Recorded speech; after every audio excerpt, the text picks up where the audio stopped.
आपका। आप देख रहे हैं फिट इंडिया का सुपर हिट बुलेटिन। मैं हूं आपके साथ श्वेता श्रीवास्तव। नमस्कार, गुड मॉर्निंग। मैं हूं श्रुतिका, आप सभी के साथ में। और सुबह के समय आपको बताने वाले हैं फिट इंडिया में खबरें जो कि आपके लिए बहुत जरूरी है और साथ ही साथ फिटनेस का मंत्र भी देंगे। लेकिन धनतेरस है आज, दिवाली की फेस्टिविटीज जरा हमारे आसपास भी देखिए, कितनी खूबसूरती से हमारे दफ्तर को भी सजाया गया है। और इसके अलावा आप भी जहां काम करते होंगे, आपका घर, सब कुछ अभी तक सज गया होगा, हमें पूरी उम्मीद है, क्योंकि त्योहारों का मौसम है और त्योहारों को एंजॉय करना है खबरों को जानने के साथ साथ। बिल्कुल, जानकारी बहुत ज्यादा जरूरी है जो कि हम आपको सटीक तरीके से फिट इंडिया के सुपर हिट बुलेटिन में देने वाले हैं।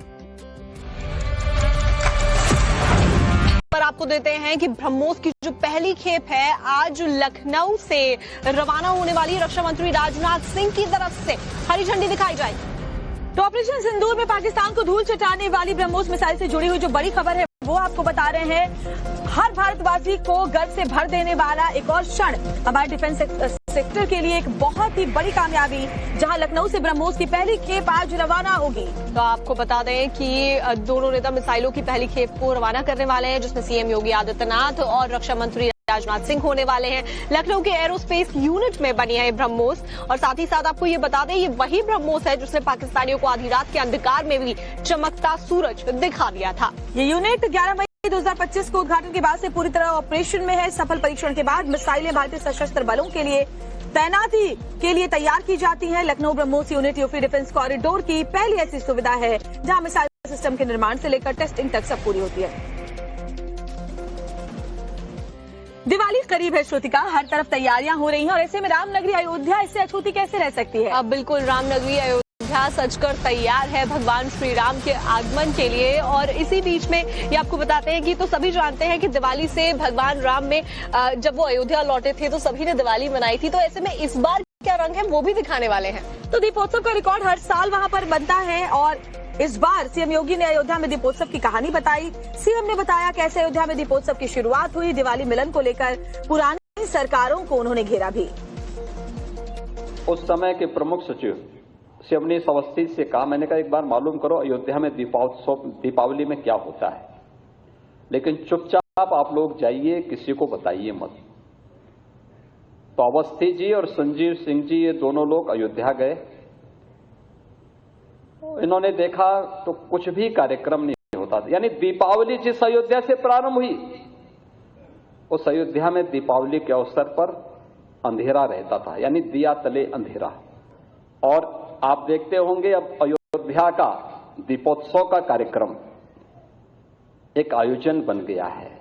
आपने देखा होगा 2014 के पहले देश में और 2017 के पहले प्रदेश में भी मुख्यमंत्री कार्यालय रहा, मुख्यमंत्री आवास रहा हो या राजभवन रहे हो, इन सब में मिलन के कार्यक्रम का मतलब ईद मिलन का कार्यक्रम होता था या रोजा अफ्तार की पार्टियां हुआ करती थी। कभी मिलन के कार्यक्रम सनातन धर्म की इन विरासत से जुड़े हुए विशिष्ट आयोजनों के साथ हो सके, ये कभी नहीं होता था। लेकिन होली मिलन के समारोह के बाद अब दीपावली परिवार मिलन का एक कार्यक्रम अत्यंत प्रासंगिक है। तो देखिए, त्योहारों का मौका है और ऐसे में उत्तर प्रदेश पुलिस शहर शहर में चप्पे चप्पे पर निगरानी बनाए हुए है ताकि सुरक्षा में कोई चूक ना हो सके। आसमान से लेकर जमीन तक हर तरफ निगरानी है। महिलाओं के लिए खास तौर पर एंटी रोमियो स्क्वाड तैयार किए गए, उनकी सुरक्षा के लिए ड्रोन से भी नजर रखी जा रही है। तो ऐसे में आपको बता दें कि उत्तर प्रदेश के अलग अलग शहरों में सुरक्षा बलों की तैनाती भी कर दी गई है ताकि भीड़ भाड़ वाले इलाके हो वहां पर सख्त हो सके सुरक्षा। तो वहीं आपको बता दें कि तमाम चौक चौराहों, मार्केट और संवेदनशील इलाकों में पुलिस के अधिकारी और जवान गश्त करते दिखाई दे रहे हैं। यूपी के 4 शहरों की भी तस्वीरें हम आपको दिखाएंगे। लेकिन संवेदनशील जितने भी इलाके हैं जहां भीड़ भाड़ होती है, जहां पर लोग ज्यादा तादाद में पहुंचते हैं, ऐसी जगहों पर खासतौर पर चेकिंग की जा रही है। महिलाओं की सुरक्षा को लेकर एंटी रोमियो स्क्वाड की भी तैनाती की गई है।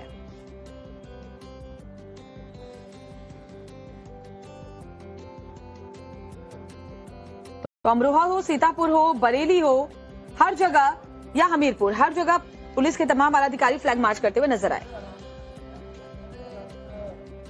अब बात बिहार विधानसभा चुनाव से जुड़ी हुई आपको बताते हैं केंद्रीय गृह मंत्री अमित शाह बिहार दौरे पर थे। उन्होंने जमकर विपक्षी दलों को वहां पर घेरा है। आपको बता दें कि गृह मंत्री अमित शाह के बिहार दौरे का आज तीसरा दिन है और ऐसे में आज भी वो कई जनसभाओं में शामिल होने वाले हैं। और बीते दिन भी गृह मंत्री अमित शाह की तरफ से जिस तरीके से वार किए गए हैं विपक्षी दलों के ऊपर, उसके बाद आज भी माना जा रहा है कि संबोधित जब गृह मंत्री करेंगे तो कई और तेज तर्रार वार आ सकते हैं।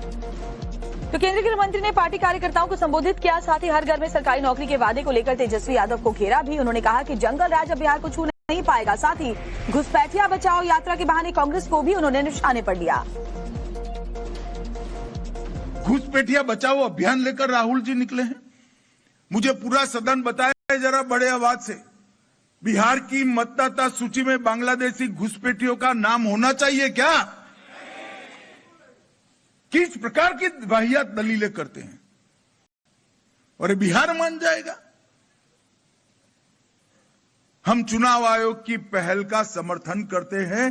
केवल बिहार नहीं, पूरे देश में से मतदाता सूची से घुसपैठियों को निकाल कर लालू राबड़ी फिर से नए चेहरे के साथ, नए कपड़ों के साथ जंगल राज लाना चाहते हैं। मुझ पर विश्वास करना, जंगल राज बिहार को कभी छू नहीं पाएगा।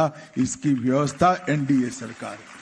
भाई आपके पिताजी का जमाना गया, कुछ भी बोलोगे तो लोग सुन लेंगे। वो क्या कहते थे? तेल पिलावन, लाठी चलावन, बुश डरावन। ये जमाना चला गया अभी। ये तो नया बिहार है। मेरे सामने युवा बैठा है, उनकी प्रतिभा को मैं जानता हूं। पूरे भारत नहीं, पूरी दुनिया को बदलने की क्षमता मेरे बिहार के युवा। देखिए, बिहार चुनाव में महागठबंधन की गांठ अब सबके सामने आ चुकी है, क्योंकि जिस तरीके से बिहार के अंदर अब कांग्रेस पार्टी और आरजेडी में 7 सीटें ऐसी हैं जिसमें आमने सामने की टक्कर हो रही है। अब जरा सोचिए कि गठबंधन है, बावजूद इसके विधानसभा की 7 ऐसी सीटें हैं जिसमें दोनों ही पार्टियों ने अपने अपने उम्मीदवार खड़े कर दिए, यानी कि दोनों पार्टियों के बीच ही मुकाबला होगा। जबकि पहले चरण के चुनाव के लिए कुछ ही दिन का नामांकन भरने की जो आखिरी तारीख है वो कल खत्म हो चुकी है। चुनाव में ज्यादा दिन का वक्त भी नहीं बचा है पहले चरण में, लेकिन इसके साथ ही महागठबंधन में जारी टकराव अब साफ तौर पर दिखाई देने लगा है। एक तरफ तो सीट बंटवारे का ऐलान नहीं हुआ, अब सामने आ रहा है कि कहलगांव, लालगंज, बिहार शरीफ समेत करीब 7 सीटें ऐसी हैं जहां कांग्रेस और आरजेडी दोनों के कैंडिडेट मैदान में हैं।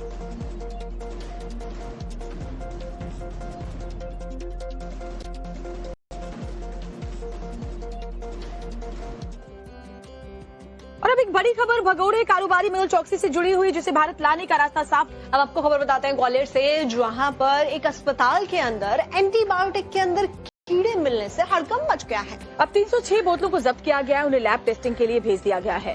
तो वैसे में आप देखिए रिपोर्ट।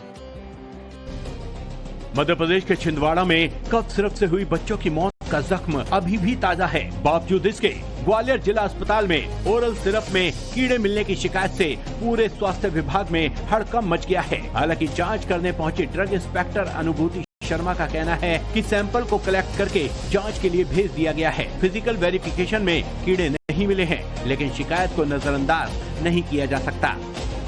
अगर ये जांच रिपोर्ट आती है और उसमें अमानक पाया जाता है किसी भी तरीके से, तो कंपनी को एक नोटिस जारी होगा। कंपनी से इसके बैच मैन्युफैक्चरिंग रिकॉर्ड्स इत्यादि जवाब तलब किए जाएंगे। साथ में उन्होंने क्या टेस्टिंग प्रोटोकॉल्स इस सस्पेंशन के लिए फॉलो किए हैं उसकी जानकारी ली जाएगी। ये सस्पेंशन कब बना था, किसकी निगरानी में, सुपरविजन में कंपनी में इसकी मैन्युफैक्चरिंग हुई है, ये सारे जवाब मांगे जाएंगे नोटिस पे, और उसके आधार पे, उनके जवाब के आधार पे फिर लीगल एक्शन लेंगे।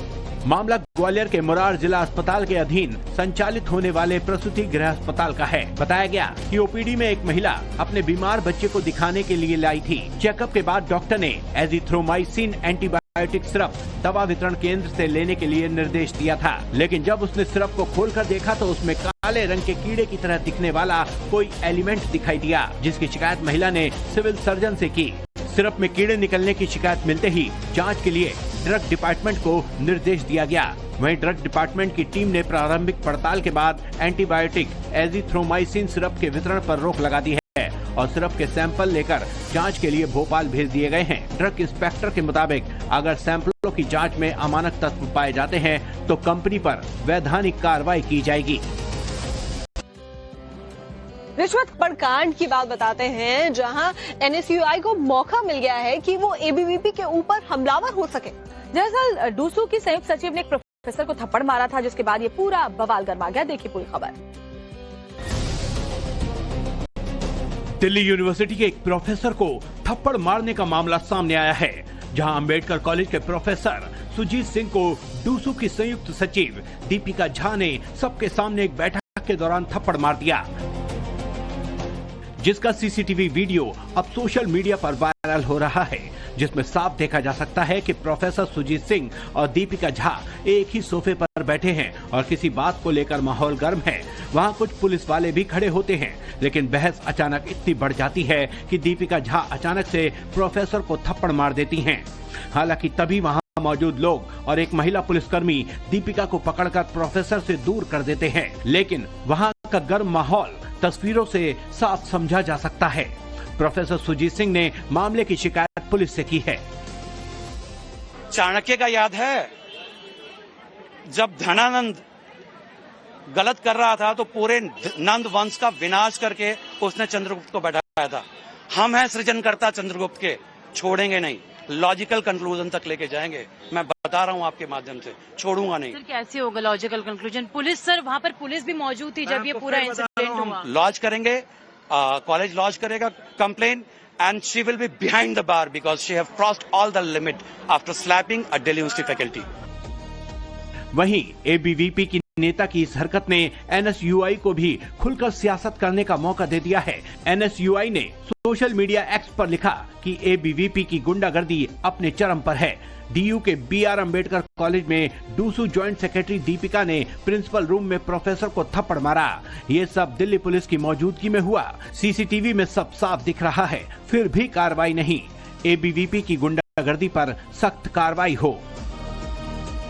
ये घटना 16 अक्टूबर की दोपहर BR अम्बेडकर कॉलेज के प्रिंसिपल के ऑफिस में एक डिसिप्लिनरी कमेटी की मीटिंग के दौरान घटी, जहां डूसू के प्रेसिडेंट ABVP के आर्यन मान और ज्वाइंट सेक्रेटरी दीपिका झा करीब 50 छात्रों के साथ कॉलेज में घुस आए। टीचर्स के मुताबिक ये लोग जबरन घुसे और टीचर्स से बदतमीजी करने लगे। फिलहाल इस मामले में DU ने 6 सदस्य समिति का गठन किया है, जो 2 हफ्ते में जांच रिपोर्ट सौंपेगी, जिसके बाद दीपिका झा पर सख्त एक्शन लिया जा सकता है।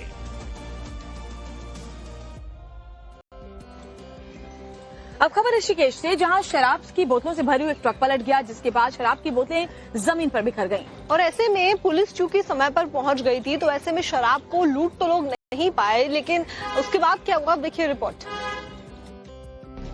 ऋषिकेश में शराब से भरा ट्रक अनियंत्रित होकर हाईवे पर पलट गया, जिससे कुछ देर तक अफरा तफरी मच गई। ये ट्रक शराब लेकर देहरादून से पौड़ी जा रहा था। जानकारी के मुताबिक ट्रक देहरादून से लाइसेंसी शराब लेकर पौड़ी जा रहा था। ढालवाला मोड़ पर अचानक अनियंत्रित होकर पलट गया, जिससे शराब के पौए और बोतल सड़क पर बिखर गई। कई बोतलें टूट गई, जिससे सड़क पर शराब फैल गई। चालक के मुताबिक कार को बचाने के चक्कर में ट्रक अनियंत्रित होकर पलट गया। मेरा नाम दीपक है। कार बचाने के चक्कर में गाड़ी अनियंत्रित होकर पलट गई। चश्मदीदों के मुताबिक लगभग 550 पेटी अंग्रेजी शराब लेकर जा रहा ट्रक अचानक कार को बचाने के चक्कर में बीच सड़क पर ही पलट गया, जिससे लाखों रुपए की शराब की बोतलें टूट गईं। ऋषिकेश पहुंचकर ट्रक जैसे ही टिहरी जिले की थाना मुनी की रेती क्षेत्र में पहुंचा और ढालवाल के समीप पहुंचा, ट्रक एक कार को बचाने के चक्कर में बीच सड़क पर ही पलट गया। गनीमत रही कि ट्रक में सवार किसी भी शख्स को चोट नहीं आई। जब तक लोगों को इसकी जानकारी लगती, पुलिस और आबकारी विभाग के कर्मचारी मौके पर पहुंच गए। इस दौरान सड़क पर बिखरी शराब की बोतलें देखने के लिए जाम लगने लगा, जिसे खुलवाने के लिए पुलिस को खासी मशक्कत करनी पड़ी। बताया जा रहा है कि ट्रक में करीब 35 लाख रुपए की शराब थी। खबरें आगे और भी हैं, लेकिन बिहार और वो लड़का जो कि दुल्हन की तलाश में है, जिसका परिवार चाहता है बेटे की शादी करना, वो उस लुटेरी दुल्हन से शादी कर लेता है और उसके बाद जो होता है सबको चौंका देता है। ऐसे में लुटेरी दुल्हन अब सलाखों के पीछे तो पहुंच गई है, लेकिन ये खबर बहुत बड़ी सीख देती है कि जब भी आप किसी के साथ रिश्ता जोड़ रहे हैं, शादी कर रहे हैं, तो जांच पड़ताल करिए। ऐसे किसी से भी शादी नहीं करनी चाहिए। अब देखिए रिपोर्ट। राजस्थान के सीकर जिले की दाता रामगढ़ पुलिस ने शादी के नाम पर युवाओं को लूटने वाले एक गैंग का पर्दाफाश किया है। पुलिस ने उत्तर प्रदेश की रहने वाली लुटेरी दुल्हन काजल को गुरुग्राम से गिरफ्तार कर लिया। ये वही युवती है जो अपने माता पिता, भाई और बहन के साथ मिलकर शादी का झांसा देकर 4 राज्यों में कई युवकों को ठग चुकी है। सीकर पुलिस ने काजल को गुरुग्राम की एक सोसाइटी से गिरफ्तार किया है, जहां वे लगातार अपना ठिकाना बदल रही थी। गिरफ्तारी के समय काजल के हाथों पर ताजा मेहंदी थी और चेहरे पर मुस्कुराहट, जैसे उसे अपने किए पर कोई अफसोस ही ना हो। पुलिस का कहना है कि अब तक राजस्थान, उत्तर प्रदेश, हरियाणा और दिल्ली में कई युवकों को अपने हुस्न और चालबाजी के जाल में फंसा चुकी है। दरअसल काजल और उसका परिवार एक प्रोफेशनल गैंग की तरह काम करता था। काजल का पिता भगत सिंह और भाई सूरज पहले कुंवारे और सीधे साधे युवाओं की तलाश करते थे, जिनकी शादी में किसी वजह से अड़चन आ रही हो। फिर परिवार शादी तय करता, रीति रिवाज की रस्में निभाता और दुल्हने कुछ दिन बाद सब कुछ लेकर फरार हो जाती। सीकर पुलिस ने उत्तर प्रदेश की रहने वाली काजल को गुरुग्राम से गिरफ्तार किया है, जो अपने पूरे परिवार, जिसमें माँ, बाप और भाई के साथ मिलकर ये ठगी करती थी। यह गिरोह पहले ऐसे कुंवारे लड़कों की तलाश करता था जिनकी शादी में किसी तरह की दिक्कत आ रही हो।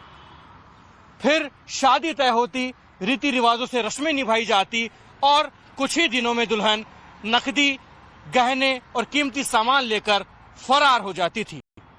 पुलिस के मुताबिक यह गिरोह राजस्थान, उत्तर प्रदेश, हरियाणा और दिल्ली में काफी सक्रिय था और अब तक कई युवाओं को अपना निशाना भी बना चुका है। पुलिस ने पहले भगत सिंह और उसकी पत्नी सरोज को 18 दिसंबर 2024 को गिरफ्तार किया था। फिर उसका भाई सूरज और बहन कुंतल भी पकड़े गए, लेकिन काजल पिछले 1 साल से फरार थी और बार बार ठिकाना बदल रही थी। आखिरकार मुखबिर की सूचना पर पुलिस ने उसे गुरुग्राम की एक सोसाइटी से गिरफ्तार कर लिया। अब आपको एक आगाह करने वाली खबर हम बताते हैं, क्योंकि अगर आपका नाम से सिम कार्ड आपका खुद का होगा, लेकिन अब ऐसा भी हो रहा है कि आपके नाम से किसी और शहर में कोई और सिम कार्ड ले ले और उसको चला ले। एक पूरा गैंग है जो कि सक्रिय है। इसलिए बहुत जरूरी है कि आपका जो पहचान पत्र है उसको कहीं भी यूं ना छोड़ें, क्योंकि फर्जी सिम कार्ड का एक पूरा नेक्सस और रैकेट चल रहा है, जिसमें 50,000 से ज्यादा सिम इस तरह से इस्तेमाल किए जा रहे हैं। देखिए रिपोर्ट। पुलिस की गिरफ्त में घुटने के बल बैठे ये लोग साइबर गिरोह के हैं। इनका अपराध जानकर आप चौंक जाएंगे। इन्होंने पिछले 8 महीनों में देश भर में 50,000 फर्जी यानी फेक सिम कार्ड जारी किए हैं। इनमें से तो 15,000 सिम कार्ड इन्होंने सिर्फ राजस्थान के बाड़मेर से सटे बालोतरा शहर में बांट रखे थे। पुलिस ने गिरोह के 3 मास्टरमाइंड समेत 10 आरोपियों को अरेस्ट कर लिया है। इनके कब्जे से 19 मोबाइल, 3 लैपटॉप और करोड़ों रुपए के बैंक स्टेटमेंट के साथ साथ हिसाब किताब बरामद किए गए हैं। कस्टमर पॉइंट ऑफ सेल से जाएगा, उसका नाम भी एक सिम उसके लिए देंगे और दूसरा सिम फर्जी तरीके से उसको बिना जानकारी उसको सिम और एक इश्यू करके वहां से अलग अलग जगह पे बेचते थे और उस सिम को गलत गतिविधियों में यूज करने के सामने आया हुआ था। और इसमें अभी तक हमारा पास ये सूचना है 50,000 का ऊपर सिम इन्होंने इश्यू किया है। जांच में सामने आया है कि आरोपी ग्राहकों की जानकारी के बिना सिम कार्ड जारी करते थे और उन्हें ब्लैक मार्केट में ऊंचे दामों पर बेच देते थे। इन फर्जी सिम का उपयोग साइबर क्राइम और तस्करी के खेल में किया जा रहा था। यहां तक कि अवैध शराब का धंधा भी इसी से चलाया जा रहा था। इन सिम कार्ड को पैकिंग के जरिए डाक और अन्य माध्यम से दूसरे राज्यों में भेजते थे। अब खबर मध्य प्रदेश की धार से आपको बताते हैं। दिवाली की रौनक के बीच यहां से कॉलेज के कार्यक्रम में जाने को लेकर ये पूरा विवाद शुरू हुआ था। तो जैसे ये छात्राएं गेट पर पहुंचती हैं, उसके बाद में उन्हें बुर्का हटाने के लिए कहा जाता है और जिसको लेकर विवाद होना शुरू हो जाता है। हालांकि कॉलेज प्रशासन ये कह रहा है कि ये रूल फॉलो किया जा रहा था। एग्जीबिशन में जो बुर्का नशी थी वो शामिल होने के लिए पहुंची थी, लेकिन जैसे उन्होंने कॉलेज गेट पर एंट्री की उनसे बुर्का हटाने के लिए कहा गया था। तो आपको बता दें कि कॉलेज में एक फेस्ट चल रहा था और उस दौरान वहां छात्राएं पहुंचती हैं, लेकिन कॉलेज प्रशासन का ये भी कहना है कि ये बाहरी छात्राएं थी और इसीलिए बुर्का हटाने का रूल सब पर लागू होता है और इसीलिए बुर्का हटाने के लिए सुरक्षा के लिहाज से कहा गया था। एक रिपोर्ट आपको दिखाते हैं इससे जुड़ी हुई। आप बुरका कैसे उड़ के आए? माँ से क्यों नहीं करा? आपका दिन मैंने चेंजिंग रूम स्टूडेंट नहीं है, प्लीज प्लीज प्लीज स्टूडेंट नहीं, बात के इनको नहीं पता कि हमें चेंजिंग देना। आप देखिए एक तरफ कॉलेज की सिक्योरिटी तो दूसरी तरफ बुरके पर बवाल खड़ा करने की साजिश। बुरका पहनकर खड़ी दोनों लड़कियों का आरोप है कि कॉलेज प्रशासन उन्हें अंदर नहीं जाने दे रहा क्योंकि वो बुरके में हैं। हम यहाँ पे बस स्टॉल लगाने आए थे और इन्होंने हमें रोक लिया है। क्या बोला इन्होंने? कि बुरका बिना बुरखे के अंदर जाना है। स्माइल कॉलेज है ये और हमें बुरका अलाउड नहीं कर रहे हैं और हम एग्जीबिशन के लिए आए थे। क्या बोला इन्होंने? कि बुरका इधर चेंजिंग रूम में उतारकर फिर आप नॉर्मल कपड़ों में एंट्री ले सकती हैं। मामला मेरठ के स्माइल डिग्री कॉलेज का है। कॉलेज प्रशासन के मुताबिक बुरके में एंट्री न देने का आरोप लगा रही दोनों लड़कियां पहली बात तो कॉलेज की स्टूडेंट नहीं बाहरी हैं। दूसरी बात सिक्योरिटी के लिहाज से चेंजिंग रूम में चेंज करने को कहा जा रहा है तो बुरके को मुद्दा बनाया जा रहा है। जब भी गेट के अंदर कोई भी आता है बुरका पहन के यहाँ पर सेपरेटली अपना उसको चेंज करते हैं फिर कॉलेज में मूव करते हैं। सिक्योरिटी के हिसाब से भी है। आप ये देखिए कॉलेज में कौन आ रहा है कौन नहीं आ रहा है। अननोन पर्सन है। आप देखिए वो लोग स्टूडेंट नहीं थी, बाहर के कोई पर्सन थे, तो हमारी कॉलेज की सुरक्षा का भी सवाल है। ऐसे में कॉलेज प्रशासन का कहना है कि बुरके के नाम पर सुरक्षा से समझौता नहीं किया जा सकता। ये संस्थान का नियम है जिसका पालन सभी करते हैं, तो ऐसे में बाहर से आने वाले लोगों के लिए नियमों को तो नहीं बदला जा सकता। लेकिन दोनों बुरका नशी ने कॉलेज की सिक्योरिटी नियमों को मजहबी नकाब पहनाकर नया विवाद खड़ा करने की कोशिश की है।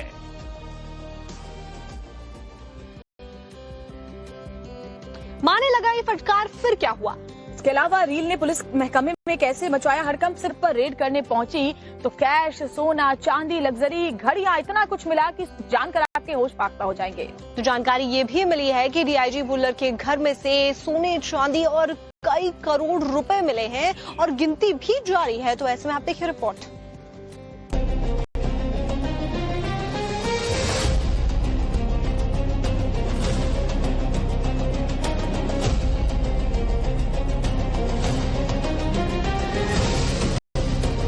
इन तस्वीरों को देखकर आपका भी माथा चकरा जाएगा। नोटों से भरे 3 बैग, 2 सूटकेस और नोटों का ये पहाड़। सिर्फ नोट ही नहीं, सोना, गहना इतनी तादाद में जैसे किसी राजे रजवाड़े का तिलिस्म हो। लेकिन ये रिश्वतखोरी के आरोप में गिरफ्तार पंजाब के रोपड़ रेंज के डीआईजी हरचरण सिंह भुल्लर के घर की तस्वीरें हैं। सीबीआई की रेड में यहां से नोट ही नोट मिले हैं। सीबीआई ने अब जानकारी दी है कि 7.5 करोड़ रुपए की नकदी बरामद हुई है हरचरण सिंह भुल्लर के आवास से और इसके अलावा जो ज्वेलरी है उसकी मात्रा भी बढ़कर 2.5 किलो हो गई। यानी कि 2.5 किलो सोने की जो ज्वेलरी है वो बरामद हुई है। 22 लग्जरी जो घड़ियां हैं, बहुत महंगी घड़ियां हैं, वो मिली हैं। प्रॉपर्टी के करीब 15 प्रॉपर्टीज हैं जिनके कागजात मिले हैं। इसके साथ साथ 40 लीटर महंगी विदेशी शराब भी बरामद हुई है और कुछ हथियार भी सीबीआई को हरचरण सिंह भुल्लर के आवास से मिले हैं। डीआईजी भुल्लर की रिश्वतखोरी का भंडाफोड़ एक कबाड़ी कारोबारी की शिकायत पर हुआ। बताया जा रहा है कि रिश्वत की मांग किए जाने के बाद कारोबारी ने इसकी शिकायत सीबीआई से की, जिसके बाद सीबीआई ने जाल बिछाया और गुरुवार को चंडीगढ़ के सेक्टर 21 में डीआईजी भुल्लर के सहयोगी कृष्णा को रंगे हाथों 8 लाख रुपए लेते गिरफ्तार कर लिया।